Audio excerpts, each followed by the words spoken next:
I am live. Hello, hello, hello.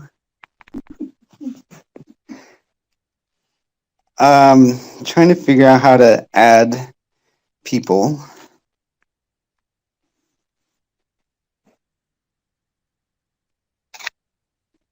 Claire, can you hear me? Claire, can you hear me? Absolutely. All right. Oh my goodness. Okay, well, it looks like everything's going good. What's up, Danny? Claire, I got to say I am a little nervous, but I'm more excited. I'm actually more nervous about technical issues. What could go wrong?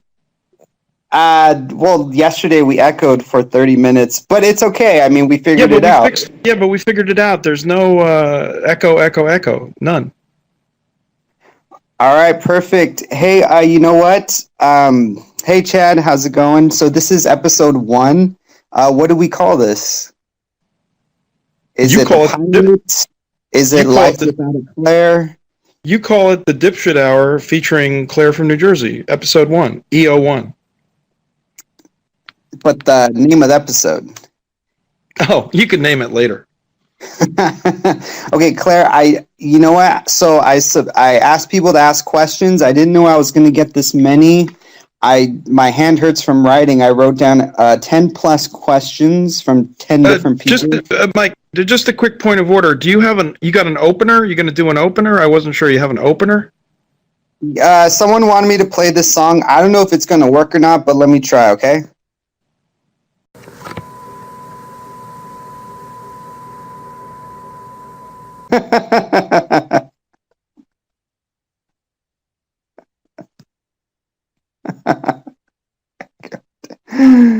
Oh.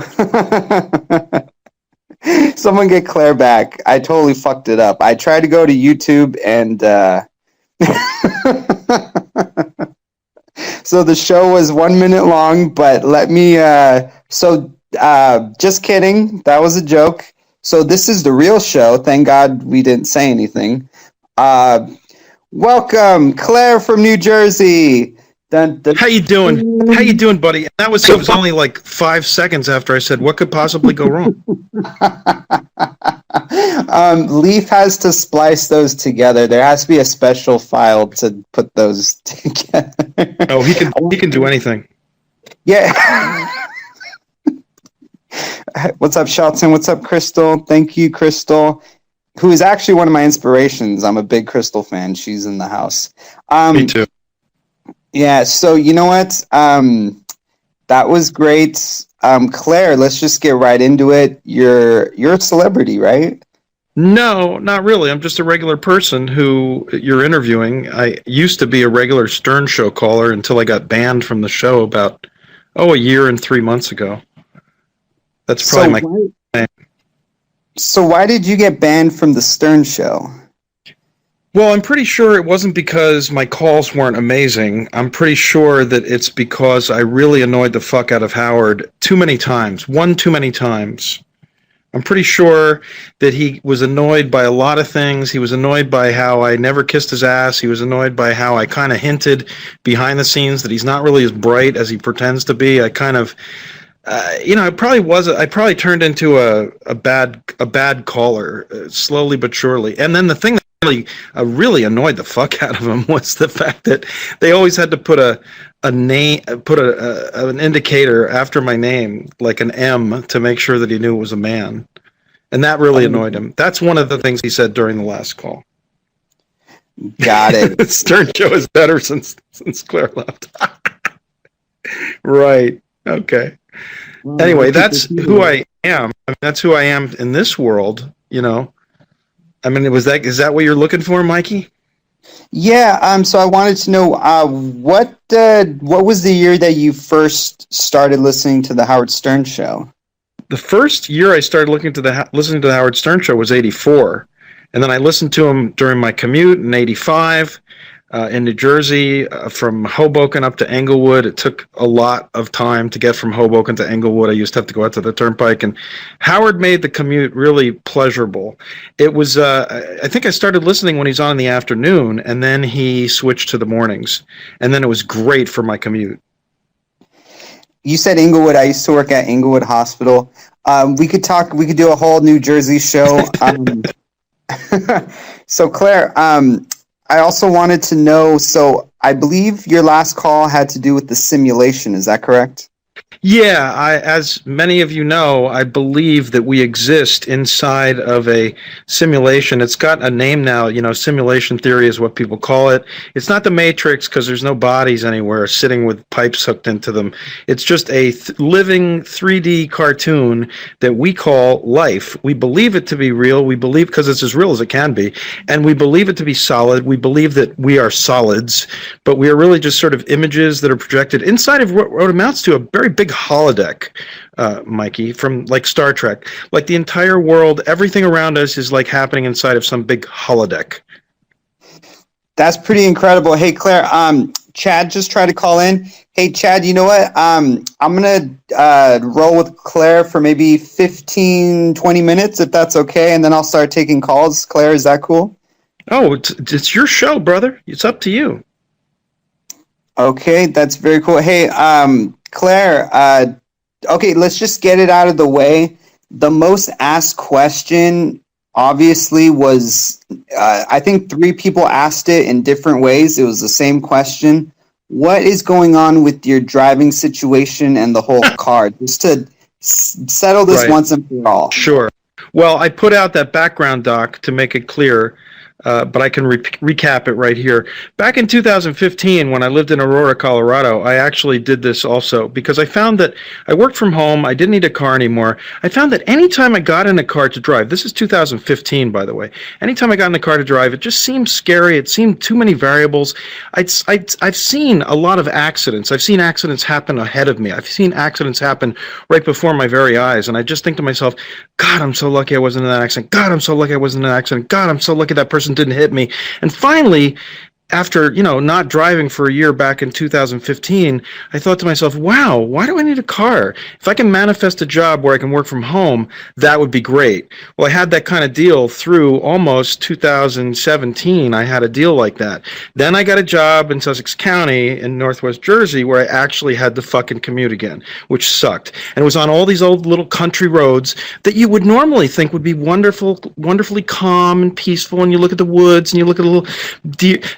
Too many variables. Deer, Mike. Lots of deer. People tailgating me all the way to my little tiny commute. Then I got sick of cars again. And then when I went back out to the Midwest after that, I slowly but surely decided, hey, I don't need a car again. And to the point of last spring, I finally said, you know what? I want to be carless again, consciously carless. It's a dangerous thing to do. If you don't have to drive a car, it's a much safer life without driving your car. But if you have to drive a car, I understand. Most people have to drive.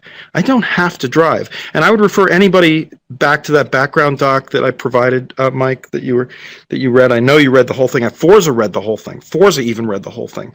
So Forza read the whole thing. So so anyway, driving is a dangerous act. It really is, Mike. I mean, you know that. You had somebody just ding your door the other night in the parking lot. What if somebody did a T-bone? What if somebody T-boned your car by accident? I mean, it can happen. And if I don't have to take that kind of risk anymore, which I don't. And so driving is something a lot of people have to do, but not me. Well, there is a lot of truth to that. It can be very dangerous. And you know what? The second most asked question, I think a couple people asked it in a couple different ways, was the living situation. People believe that you live with your mom, like you're kind of a basement dweller, kind of like Hansy. Yeah, and that's why I provided the details about my mother. You can look at the background doc. She's 89. She's got dementia. She's in an assisted living facility down in Maryland with my dad. They're very happy. They're good people. But yeah, there's no living with them. And I put all the details about my living situation in the background doc. I've been living with my friend RNA for quite some time. She's got me on a lease just to keep her, just for legal purposes for her. It's a 3,300 square foot house in the middle of 26 acres. And it is my home base. It has been my home base since 2016. That, you know, a perfect segue. I'm looking at my notes. Claire, okay? So your home base is where right now? Well, I mean, I put it up there, but you know, it's Northwest Jersey. That's my home base. Home base, and you've lived all over the country. You've lived in Kansas, Colorado, Jersey. I've lived in a bunch of places, but I've lived in them multiple times. Like, for instance, I've lived in Boulder and in Colorado multiple times. I've lived in Arizona, Sedona, Arizona, actually, multiple times. I've lived in multiple different addresses in New Jersey. I've lived in Florida for a time. So I've lived in a lot of places. But since 2016, since post Miss Schoen, since post when I went out to be her sweetheart and her life's love back in the fall of 2016, when she said, "Oh, come live with me. You can work on your show. You can do your G2KU show. I make enough money and I love you. I love you. I love you." And, you know, that ended very miserably and it was horrible.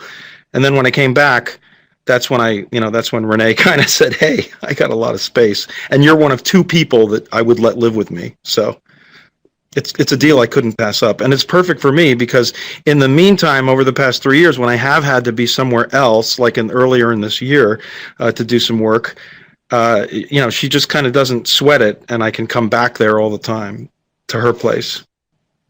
You know what? That's another good segue. So RNA. So Claire, I have my. Hey, wait! You have to wait. I'm not really looking at the comments, but you have to address Frank. Frank doesn't realize that this is actually an interview where you're asking interview questions. I think he expected more like entertainment or something. Is that right, Frank? I didn't mean to interrupt your flow, Mike, but Frank was concerned that we weren't. This is like you're doing an interview, so that's what this is. That's what it is, Frank. Yep, it's not a floor show, Frank. There's not going to be any naked chicks dancing around or anything. This is an interview. Sorry, Mike. Yeah, it's okay. And Crystal, I just want to say that, like, the chat, I would love to respond to you guys, but I'm afraid if I hit any button, it's just going to fuck it up again. So, Claire, I have my binder open. On one side, it's my serious questions that I wrote. On the other side, it's the troll questions. I kind of want to flip back to both. You can do whatever you want, Mike. This is your show. This is the Dipshit Hour E01. It's your show. You do whatever you want, brother. Okay, I'll just ask you. I'll just go at random and just cross them off. Tricep wants to know, do you even lift, bro? No, I should lift, though. And actually, I'm going to start that either next month or in January. It's finally time. My 60s are going to be the healthiest decade of my life. I'm going to be the healthiest I've ever been in my entire life during my 60s. And that's coming up soon. So not yet, but I will. I'll ask another one. This one was really interesting. I'll keep her anonymous because she didn't say if she wanted me to give her name. I'm not even sure what this means, but it sounds very interesting. Someone sent me the question. So I want to know why he thinks I don't know about the occult with my pet cat was a gift from Pain Man, the Demon King of Magic, aka Witch and right. Family? That's from That's from Crimson. She wrote that question, and it's okay that you didn't tell me it was from Crimson. But that's from Crimson. And the reason why I don't think she knows... See, about 3 years ago, I thought, based on a couple things she said, I thought, wow, this woman knows all about the Goetic demons. And you should look that up if you're curious. The Goetic, Goetic demons, the Goetic demons. There's 72 of them. There are 72 Goetic demons.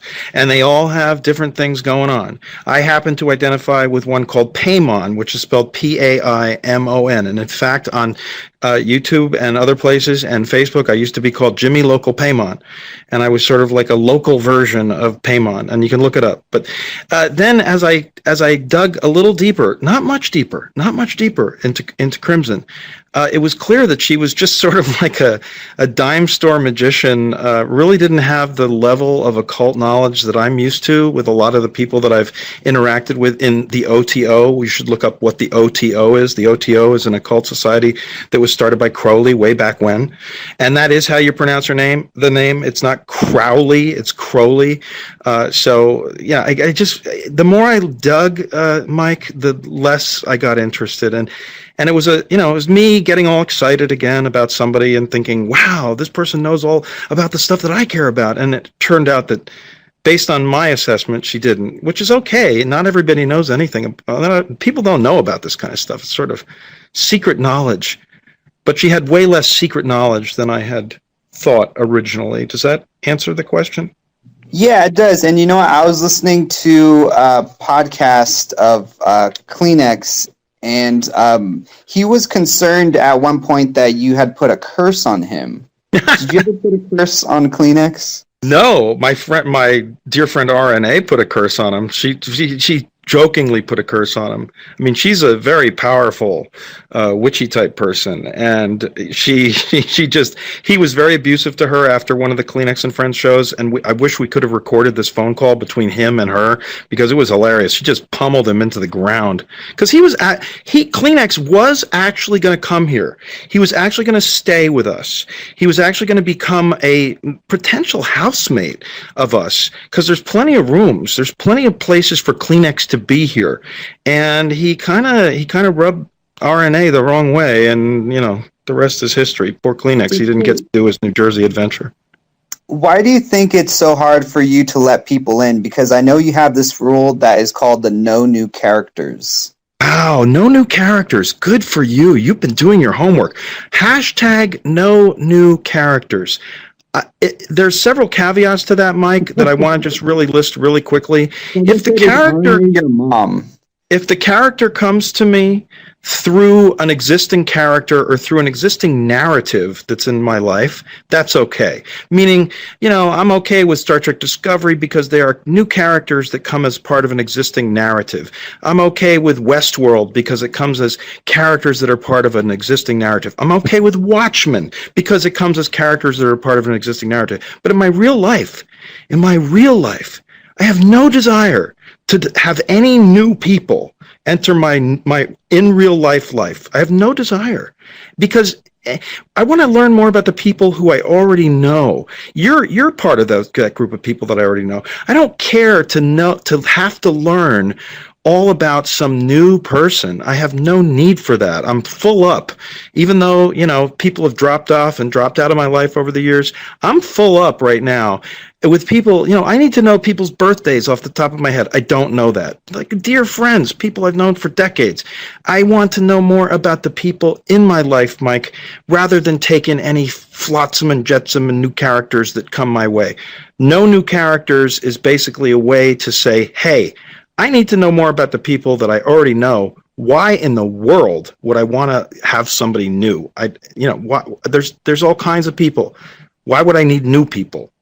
What do you think of that, Mike? I think you have every right to feel that way. You're very cautious who you let into your life because you almost let Kleenex, Christopher Dick, go to your house. He could have murdered you.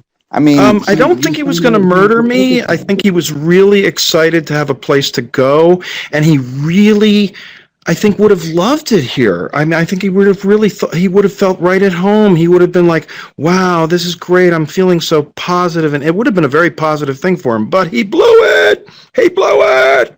He said on his podcast that if you rubbed him the wrong way, he would have broken your jaw and went back to prison. That was his exact words. I don't know if you remember that. Ooh, I don't remember that.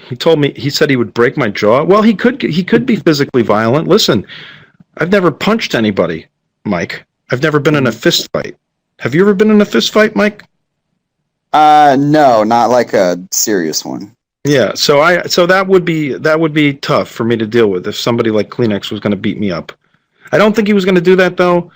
Chad always said, what if Kleenex, comes in pretending he's sleeping in the middle of the night and he's like having he's like walking in his sleep or something, but he just wants to come into my bedroom and fiddle with me or something like that.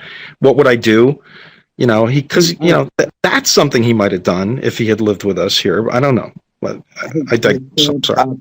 Perfect segue. I don't want to dwell on this too much. You could maybe spend a minute if you want. I believe you are pan. Is that correct? I have identified on the Stern Show to millions of people as being pansexual. The reason why I use that word is because bisexual implies that there's only two choices. Some people use the word non-binary. Some people use other words. I like the word pansexual, and I've been using it for at least 6 years to describe my sexuality. Fact is, 98% of my sexual encounters and 98% of my in real life partners have been female. So I'm sort of, but I'm definitely not closed off to any possibilities, Mike. Everything is open. Everything is a possibility. So that means that means like somebody like Caitlyn Jenner. What is that being? Is that a man? Is that a woman? Is that somebody in transition? Is it that gets to the heart of why you don't say there's only two choices. There's people in the middle. There's people all the way off to one side. There's people off to the other side. It's a continuum of sexuality, and I embrace that. So, in other words, you look at love, not so much their body parts, in other words. Right, but it just so happens that 98% of my long-term relationships, and there's been 3 big ones in my nearly 60 years of life, those are women. Those have been women. So there you go. Was one of them named Virginia Vertitis? No, Virginia Vertitis. It's funny you mentioned Virginia. Virginia Vertitis was a coworker of mine at AT&T. We actually worked together. Virginia Vertitis ended up, according to the press and according to the court system, ended up murdering her Staten Island police boyfriend, who was, my claim and hers was that he was an abusive motherfucker and he kind of set her up. But she got convicted for murder and she's in jail in New Jersey now. That is Virginia Vertitis, if you want to look it up. Hey, Claire, Brant said, so this is Brant's question he submitted. You send poo to my house. It not cool. I call police.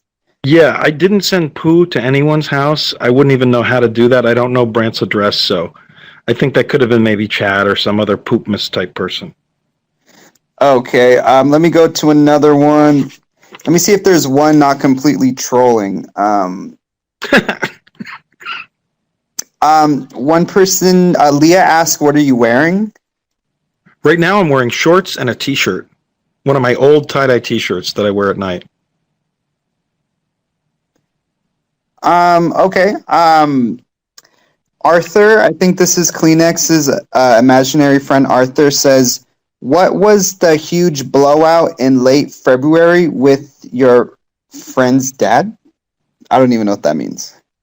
Well, I don't know how interesting this will be, but in the early part of the year, I was helping to install these point-of-sale training systems for a very large fast food restaurant, a bunch of franchises that were up and down the Front Range from Boulder up to Estes Park, down as far as, the suburbs of Denver. And the next gig was going to be doing the same type of thing in Florida for my friend Breezy's father. And at the initial meeting,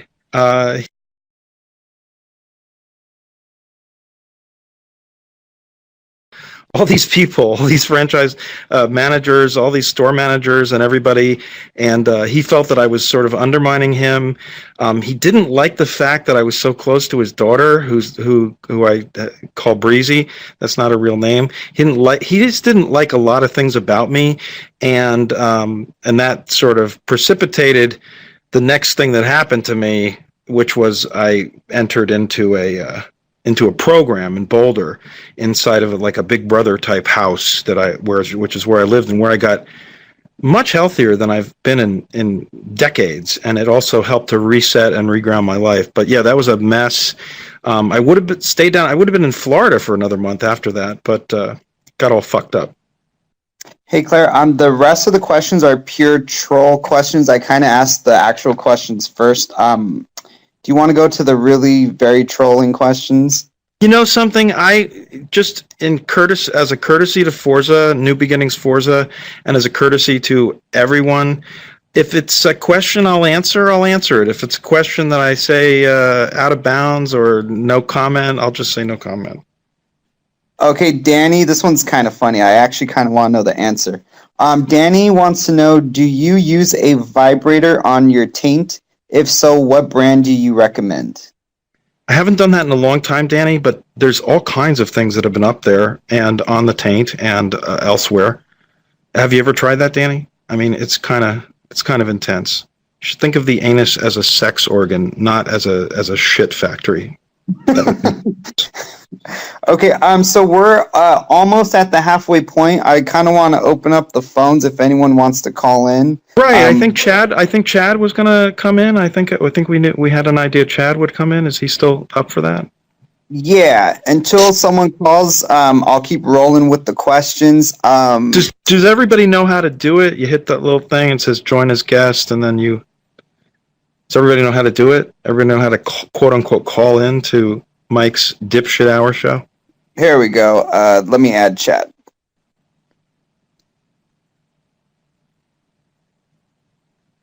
And now, Chad, Dak, you're on the air. Yo, hey, Claire. Chad, hey, can you hear me? How's the audio? I can hear you really well. It's really good audio. Okay. Same with you guys. Your audio sounds really good. And by the way, Mike, I have to commend you. You're doing a really good job.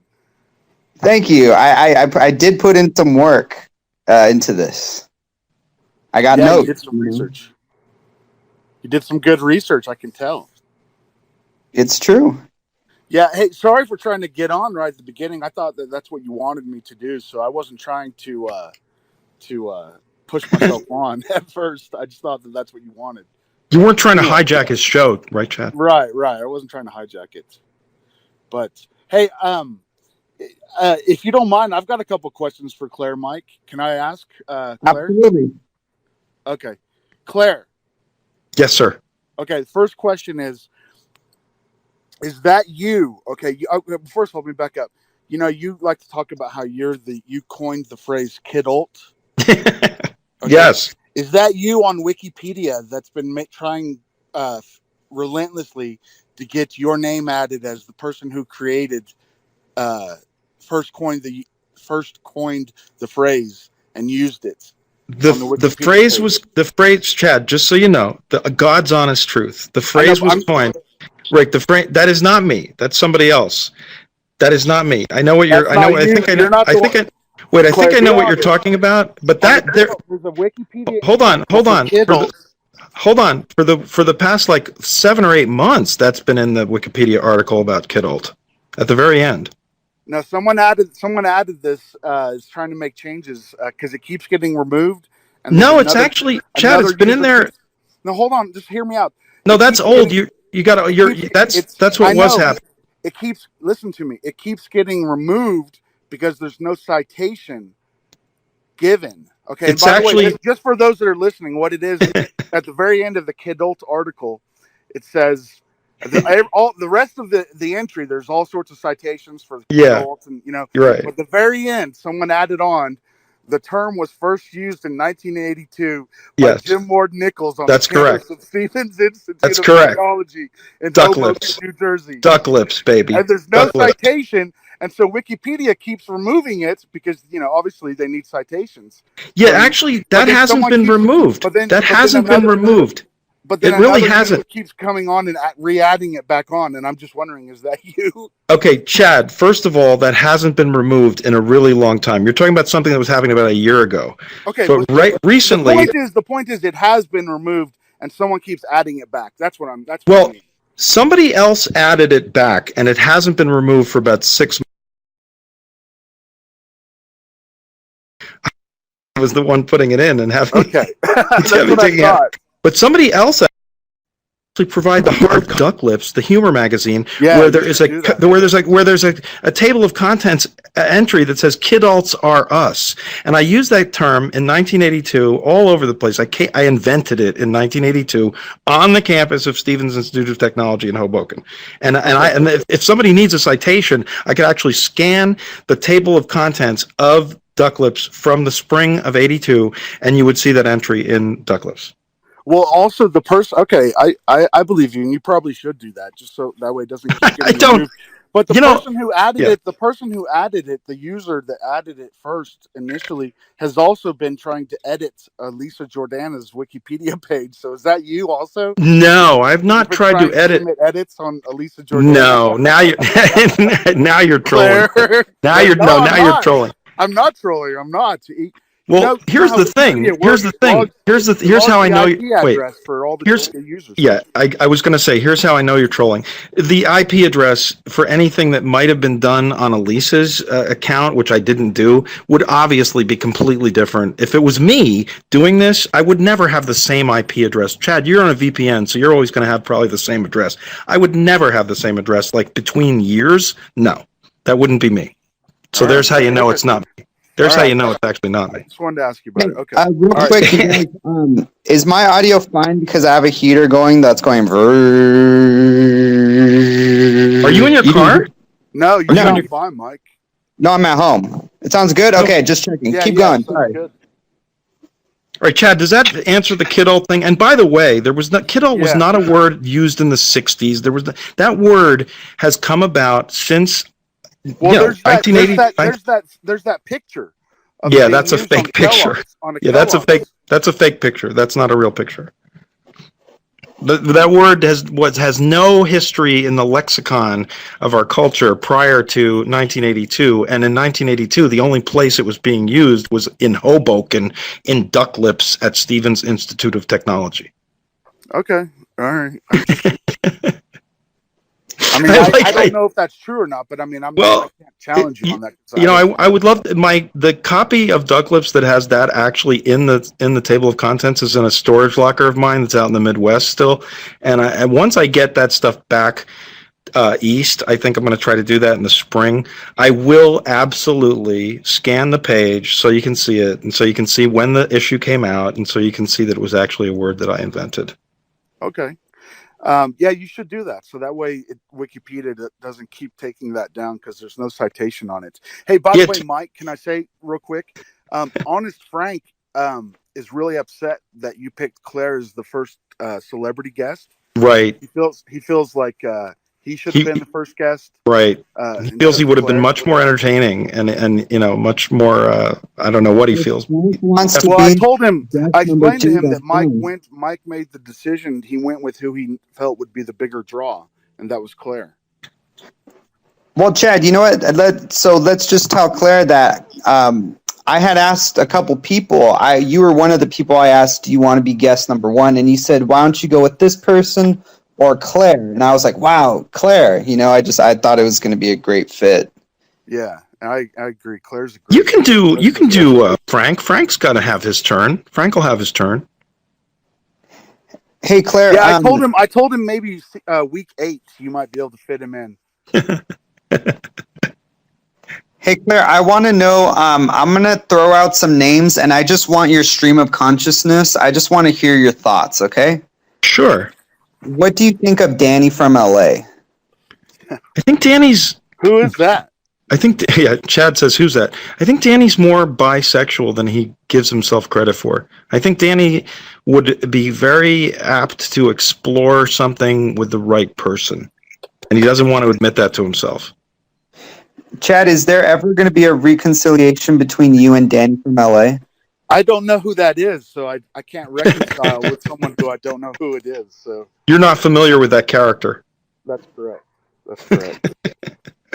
Hey, Claire, what do you think about Chad? Listen, I've gone over the past 5 years. I have had so many different feelings about Chad. Right now, I think he's probably, if I knew him in real life, I'd probably have him in the top 5% of the people who I think are smart and funny and sharp and clever. Just because over the years, Yeah, over the years, even though, he trolled hard and especially when I was, trying to live with Miss Schoen, he trolled her really hard. She cried over the stuff that he did to her. She couldn't believe the things that he had published, and then the two of them went at it on G2KU, and privately to me, she's like, I had no idea that when I invited you here and told you could do this show in my house, I had no idea that somebody was going to, throw me under the bus and make fun of me. She was very hurt. She was really, but she turned out to be a rat fink. She turned out right to be about her, right? Right, Chad Claire? Was right. Hashtag Chad was right. And she turned out to be one of the biggest destabilizing influences in my 50s. It took a long time to recover from that woman. And finally, I'd say about maybe 2.5 years ago, I finally had some clarity on what happened. And it, wasn't my fault, and I'm kind of over it at this point. And in fact, I'll tell you this: when I found out that Dan, the guy who she cheated on me with, who was the ex-husband of Nikki, Dan the man, Dan the man. When I found out from Nikki that Dan was like lobbying hard to come back to Nikki, because he was like, oh, this is a nightmare. Laura is psychotic. Why would I want to be? He's saying this to Nikki, and he's on bended knee begging Nikki. And Nikki shared this with me in confidence. She shared that fact with me. So what I did is I took a phone number that I knew they didn't. I just got, because this kind of makes me giggle. I took a phone number that I knew they didn't have, that they hadn't blocked yet, and I sent a text to Laura, who is Miss Schoen. Her first name was out anyway. And I sent a text to her and I said, guess what? Dan is on bended knee begging for Nikki to take him back. And then I sent the text to him too. And man, he should see the text that he sent back to me. He's like, oh, I'll beat the shit out of you. He's very threatening. He couldn't believe that I blew his cover. And Nikki was mad at me for sharing that. But you know what? That proves that I'm kind of over the Laura thing, over the Miss Schoen thing. I actually felt bad for her that Dan was trying to weasel out of the relationship that she started 3 years ago with him. And, I have nothing against Miss Schoen at this point. In fact, I wish we could be friends again. She was really funny and really smart, and she has a background that kind of hits mine, and we both from the same place, and there's still stuff that we could feel good about that we did together during that time that we were together. But yeah, I released that and let her know that Dan the scoundrel, and it fucked them up. It fucked them up even worse than they were already fucked up, because that's a dying relationship if it's not dead already. Yeah. Can you still hear me? Yeah. Hey, Claire. So, you told me about somebody yesterday named Drunky Chad. Who is Drunky Chad? Oh, Drunky Chad was at one point in time when Drunky Chad was back in the fall of 2016 when Laura and when Miss Schoen and Chad were on the phone together, and Chad used to call in to G2KU. He was actually totally inebriated, and everybody could tell. It was uncharacteristic. Claire, you know how? Not. Wait, well, let me finish. Let me answer his question, because you know how Chad's voice is very. You know how Chad's voice is very precise, and he enunciates very well. Well, this was he kind of started talking like this, and I was like, whoa, Chad, man, you're fucked up. And he was either on some kind of, I don't know, meds or drinking, Claire, or something. Claire, what I think it was back then, you guys were so mad at me. And I'm not saying that there wasn't an instance where I might have slurred something, but I think you were so mad at me that you were just looking for any little thing that you could latch onto to try to spin it. And well, yeah, but Chad, remember, everybody who was part of that live experience kind of thought the same thing, that you were I don't remember that. I don't remember. You were that, shit-faced. Yeah. But I mean, if I was drunk whenever I called in, I have no shame in admitting it. There'd be nothing wrong with that if that was the case. That's why I'm telling you right now that I don't recall at all being drinking. Does that answer your question, Mike? Yeah, and my next question is something I'd love to hear both of you answer. What do you think about this man named Christopher Dick, aka Kleenex? I'll go first. Yeah, you can go first. Kleenex. Normally I would say I would really launch into ripping Kleenex, but yesterday and today we kind of had a reconciliation, and he actually apologized to me for accusing me of some things that he had made up. And so I really don't have like anything bad to say about Chris. I've always told Chris that when he punches me, I'm going to punch back 10 times harder. And right now he's not punching. And so I'm just going to say that I wish the best for Chris. And I'm not going to say anything bad about him, I guess. I wish the best for him too. And I really, at one point in time, I really did see us becoming in real life friends. But he wasn't honest enough for me. He kind of lied about some things, and then I sort of questioned, oh my goodness, what else does he lie about? And can I really trust this? Can I really bring in this character into an actual in real life situation? And I decided not to. Plus, he was so abusive to Renee. She had wanted nothing to do with him at all. And so, since she is my sort of benefactor and my provider of shelter at this moment and back then too, I just said, okay, well, you're out. You can't be a part of this wonderful thing here in the woods. Hey, Mike, can I ask Claire a question? Absolutely. Go ahead. All right. So Claire is like a self-proclaimed Star Trek expert. Okay. And so I want to test his knowledge real quick. I've got one simple question. Okay. Wow. You need to answer immediately, so I know you're not like looking. I have no computers open. I've got Periscope covering the screen here. All right. I'm going to give you 3 or 4 different models of Enterprises, okay? And I want you to tell me which of the 4 is actually the longest, okay? You mean size-wise? Size-wise? Yes, size-wise, yes, and length. Is it NCC 1701D, NCC 1701E, NCC 1701F, or NCC 1701G? Which of those models is actually the longest of all the Star Trek starships? Well, it's a trick question because there's no F and there's no G in actual canon. There's no F, there's no G in canon, right? Okay. Right, Dad? I guess not in canon. Okay, then just tell me which one's longer, D or E? E. No, wait. I don't know if there's is there an E in canon? I don't think there's an E in canon, is there? D. Yes, there is. Which movie? Just answer the question, Claire. You're stalling. No, I'm saying I don't think there's an E. Which one is longer? I don't think there's an E. I think the answer is D. Because the other ones don't exist. Claire, NCC 1701E is 685 meters long. NCC 1701D is only 642 meters long. Chad, there's no movie or Star Trek show with E. There's no E. Star Trek X. I'm disappointed. Chad, there's no E. Where does E? From a book or something, or from a non-canon source? What is E?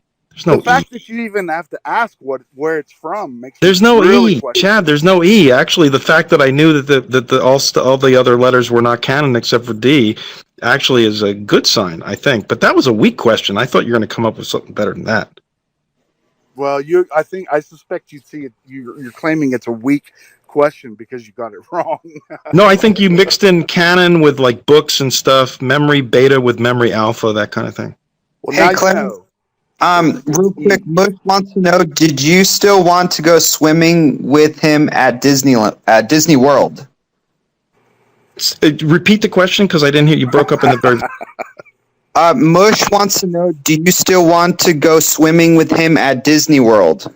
Listen, one of my favorite places to smoke pot in the world is on the beach at the Polynesian at Disney World.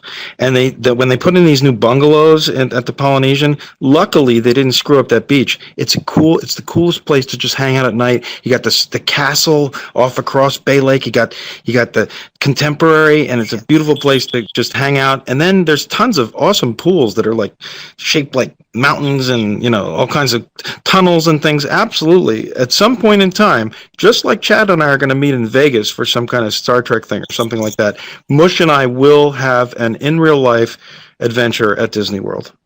Oh, Claire, just to let you know, the NCC 1701E. Yeah, what was that from? In the film Star Trek First Contact, Star Trek Insurrection, and Star Trek Nemesis. Okay, so I stand corrected. E is the longest. Yep. But I knew the other ones weren't canon. F and G. I get credit for that. Partial credit. Hey, Claire, next question. I don't know if this has any significance, but Mike Koff wants to know what is 6 times 13? 6 times 13 would be a 9. Put the 3 up there. 99. Is it 99? 13 times, say it again? 6 times 13. I don't know. Is 13 there times, 13 times 6 or 13 times 9? 13 times 6. 13 times 6, so you got 13, you got 6 times 3, which is 24. You put the 2 up there, so it's 84. I thought you said, I didn't hear what you said. It's 78. What are you talking about, Claire? 6 times 13 is 78. 6 times 3 is 18. 6 times 3 is 18. Hold on. 6 times 3 is 18. Right? Carry the 1, 78. You're right. Ask me more math questions. Okay. From the do another multiplication one. 9 times 7. 72. Okay. 63. 63. Claire, what's going on, man? 63. Claire, this is your multiplication table. Okay. 63. Go ahead. Well, the nines are hard. The reason I asked 9 times 7 was because Howard asked Eric the Midget that one. It took him like 20 minutes. Yeah, it's 63. I mean, come on. Claire, does your medication? Claire, I'm not even trying to knock you, but does your medication sometimes like affect your? Well, let me just say this. I'm definitely I took all my meds at about 9:45. I'm not trying to make an excuse, but I'm definitely ready to practically fall asleep in about 13 minutes. But that's okay. I'm not gonna. It's just I'm also a little nervous, and so I can't. I can't do a lot of things in my head right now. But 9 times 7 is 63. Hey, Chad, you know what? So this is the Dipshit Hour. We're actually going to be wrapping it up, believe it or not, in the next 10, 11, 12 minutes. Yeah, I'll hop off so you can bring up someone else, okay? Do more multiplication. Right. Hey, Claire, Mike, you guys, it's a great show, Mike. I'm looking Do more multiplication. Chad, ask me a multiplication question. Come on, I want to redeem myself. Have Mike ask you. I'm going to hop I want to redeem myself. You can bring on other guests. Chad, if you want, I want to interview you for an hour for the next show. I don't think I'd be a good guest. I think you'd be great. We just talked for 25 minutes, probably. Maybe. We'll talk about it, Mike. But anyway, good job, guys, tonight. Talk to you later, Claire. Thank you, Chad. Love you, Chad. Love you too, Claire. All right, bye-bye. Claire, what is 7 times 1? 7. Okay, Claire. See, don't you love the fact that it's an hour? We're almost done. No, I feel listen. We're almost done. People zone out after 45 minutes to an hour, so right. We're just gonna give them a straight show, no stops. Let's see. I think I'm done with the troll side of the questions. Baloney wants to know, if you're afraid of driving, why is it that you can take Ubers?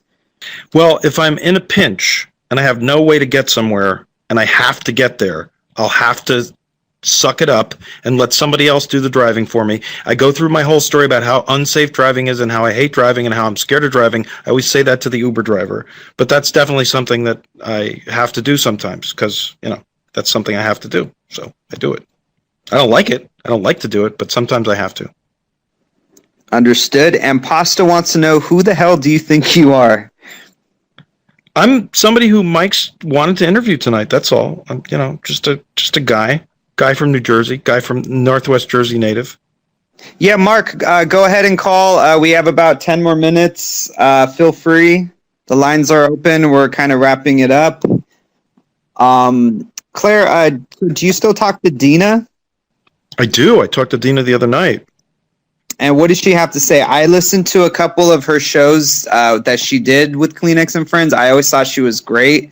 I always said she should have been on the show more. I think she was only on 2 episodes. Yeah, she was only on 2 episodes. I'm going to see her probably in 2 weeks. We're going to do a sleepover. Very cool. I'd love to get her on the phone. On the air right now, we have Mark from New York. Is that right?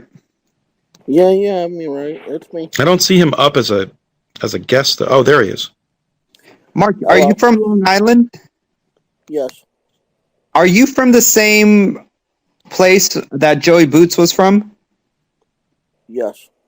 Dear God, do I know a lot of stuff about you people. Sorry, I don't know if that was creepy. You know what? Because on a Joey Boots podcast, you called in and said, I think you said that. I remember that call. Okay. Yeah. So go ahead and ask Claire or whatever you want to ask. Yes, I know actually where Joey Boots is from, yes. I do have a question for you, Claire. Sure, Mark. Okay, because I know you're a big Stern fan. Who would you say deserves to be in the Artie chair if you had to pick? What are the choices? Let's see, Shuli, Sal, Richard, or let's see, I'm trying to think. Out of that list, Shuli for sure. Or High Pitch Eric. Shuli for sure.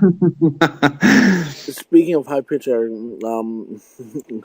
hey Mike, did you guys see High Pitch Eric on the scale this week? Yeah, it was so funny. I thought that was great. Yeah, it's pretty funny. Well, thank you for your question. Hey, okay, Mark, did you ever meet Joey since you guys were from the same town by any chance? No. Good question. Who from the Stern Show have you met?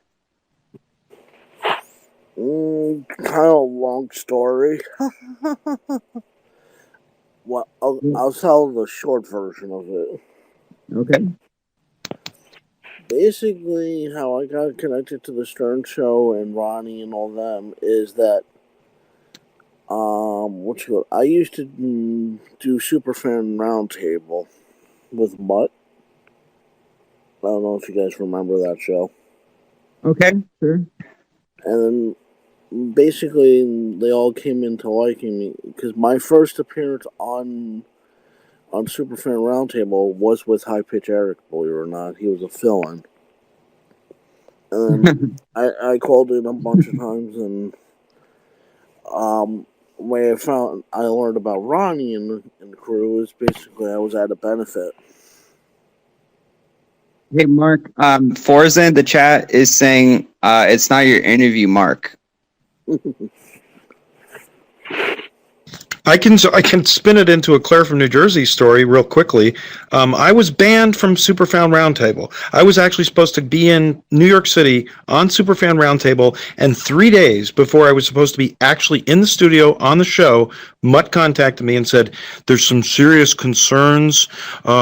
You may have threatened some people in the building, and you're not allowed in the building." And it turned out, I actually found out what this was. It was Madison. I had said some overtly sort of sexual things to Madison and sort of came on to her probably too hard.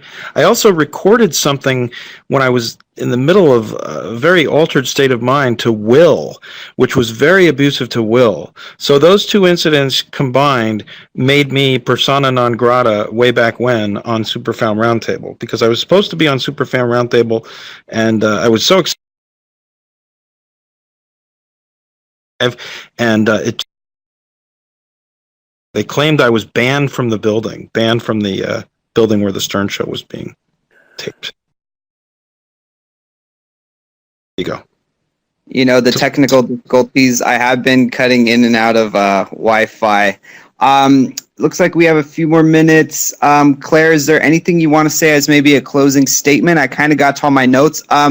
Real briefly, I want to ask you, there was some rumors last year that you were 5150'd. Is there any truth to that?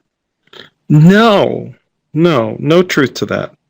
And I actually checked myself in early March. I checked myself in to a facility. It's not really a mental facility. It was sort of like a Big Brother type house. And I spent quite a bit of time there all spring in Boulder, getting healthier. And it was a beautiful experience. I had lots of supportive people around me. I could have therapy whenever I wanted it, which was pretty much every day. I got onto all different kinds of new medication back in the spring. And so it was a transformative experience that I wouldn't be feeling as good about my life right now had I not had that experience. So there was no 5150, no involuntary, but I did decide to move myself into a program voluntarily. Very good, and I know that you've been doing really well. This is almost like the return of Claire, right? Well, I don't really. Here's the thing: I don't really have a desire to do this type of thing. You know, like was thinking of maybe be like a stand-up comic or something, but my thinking on that has changed. I really don't have any desire to do that kind of thing anymore.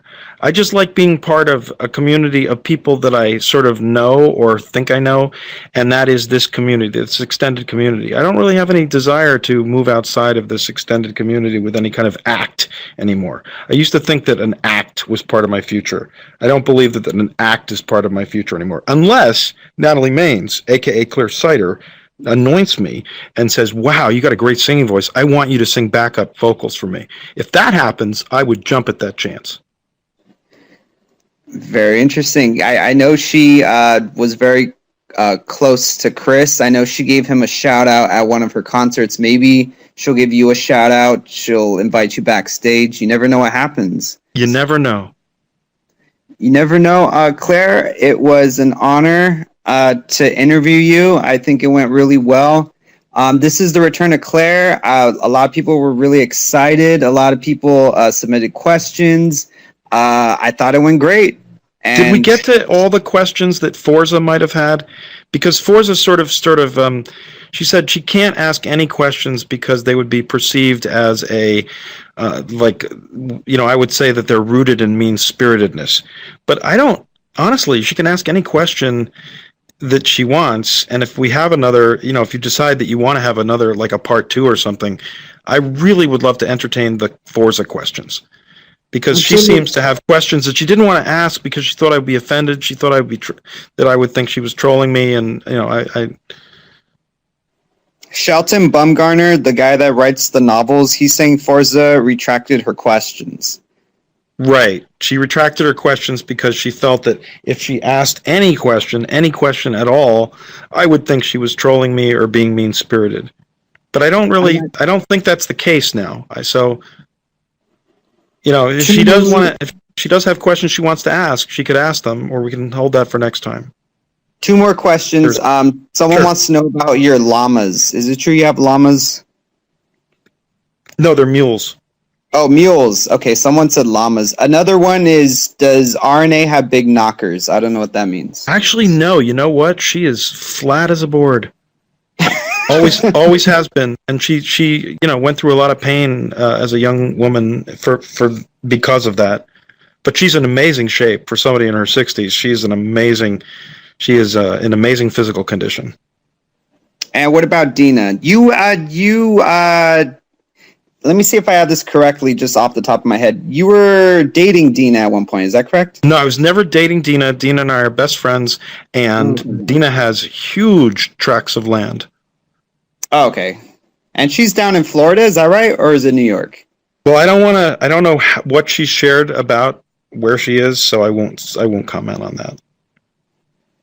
Okay. But it's not Claire, Florida or New York. This was great. I have a Claire trivia question if you want to hear it. Sure. Life is a 3-legged marsupial indigenous to what 2 places? Oh, you know what? I have to tell you something. I actually meant to do this in the beginning, Mike. I got to tell you something.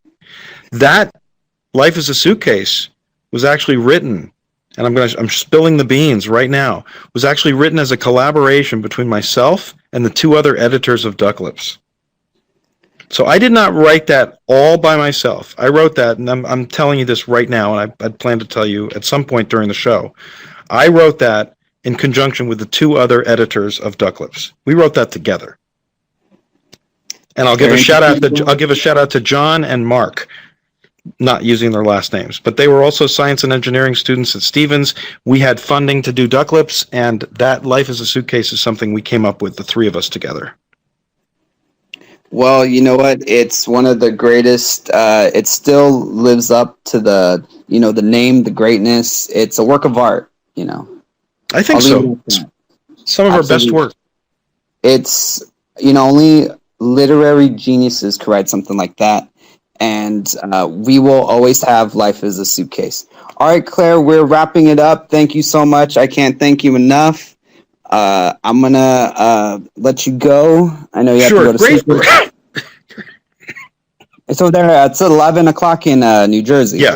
Yeah, great first show, but I would suggest that you don't need a part 2 with me. You can do me like maybe a few episodes down the road. I would say, get your next guest for your next show, and then put me, and I can be like a chat. I could ask questions or something.